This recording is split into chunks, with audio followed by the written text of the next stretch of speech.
Understanding clinical trials. Clinical trials are research studies that evaluate new ways to improve treatments and quality of life for people with diseases like pancreatic cancer. Clinical trials are an option for all patients to consider and play an important role in improving healthcare. Results from clinical trials help develop new drugs, new diagnostic tools, and new clinical procedures. Clinical trials can also spur new questions for research, which lead to new discoveries over time and help us to better understand diseases like pancreatic cancer. All the drugs and tools we have today were made possible because patients volunteered for clinical trials.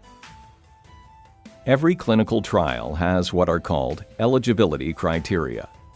For example, a patient may need to have a certain medical condition or gender or other specifics to meet the criteria of participating in the clinical trial.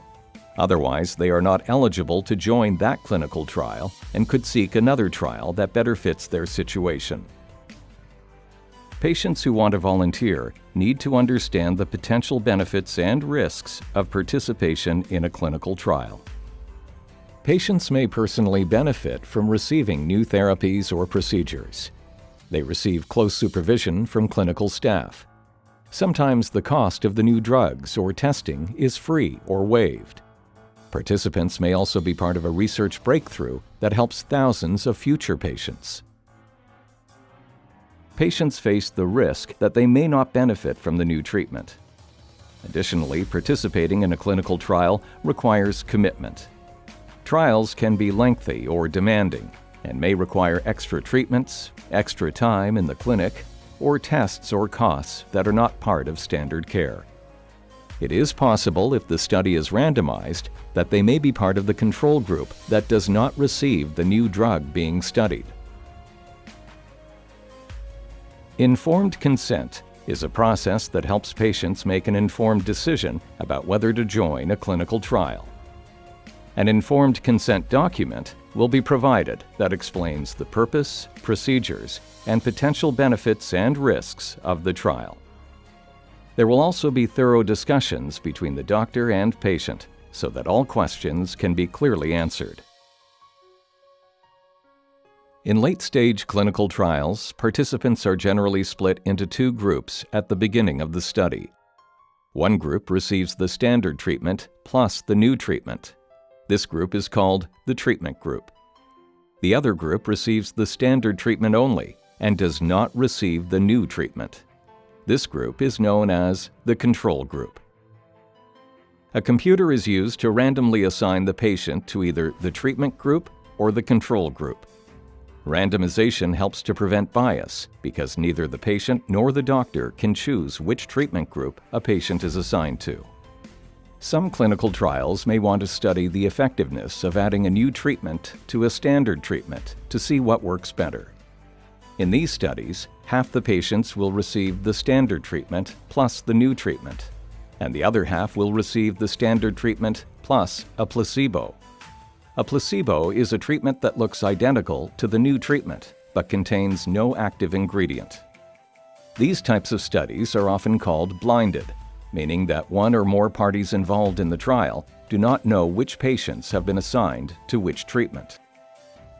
Single-blinded means that only one party, either the researchers or the patients, knows which patients have been assigned to which treatment. Double-blinded means that both the researchers and the patients do not know which patients have been assigned to which treatment.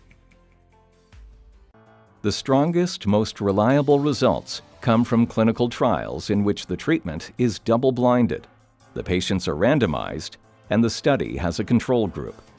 This is called a double-blinded, randomized, controlled clinical trial. Clinical trials are carefully monitored to protect patients, and several layers of review committees are involved to protect patients from any possible harm. Patients can leave a clinical trial at any stage. However, they should discuss this with their doctor before exiting to ensure the safest procedures are followed. There are 4 different phases of clinical trials. Safety is emphasized in each phase. If a trial does not have a positive or safe outcome in Phase 1, then it will not be allowed to proceed to a Phase 2 trial, and so on. Before a Phase 1 trial begins, there is a Phase 0, where the new treatment has already been found to be safe in animals or healthy human volunteers. In Phase 1 clinical trials, a new treatment is tested in a small group of participants for the first time to determine a safe dose and see how the treatment affects the body. Phase 2 is conducted with a larger patient group than the previous phase and studies how well a new treatment or combination of treatments works for a certain type of cancer, like pancreatic cancer. At this stage, the eligibility criteria become more restrictive. Phase 2 studies can be either randomized or non-randomized. Phase 3 trials are conducted in an even larger group of participants. This phase involves a randomized design, comparing the new treatment to the standard treatment. If a Phase 3 clinical trial is positive, typically the new treatment will be approved and licensed for use in the United States by the Food and Drug Administration, or FDA. After the treatment has been approved, Phase 4 clinical trials involve monitoring to continue to assess safety, effectiveness, and optimal use. Clinical trials play an important role in moving science forward and can be a hopeful option for many patients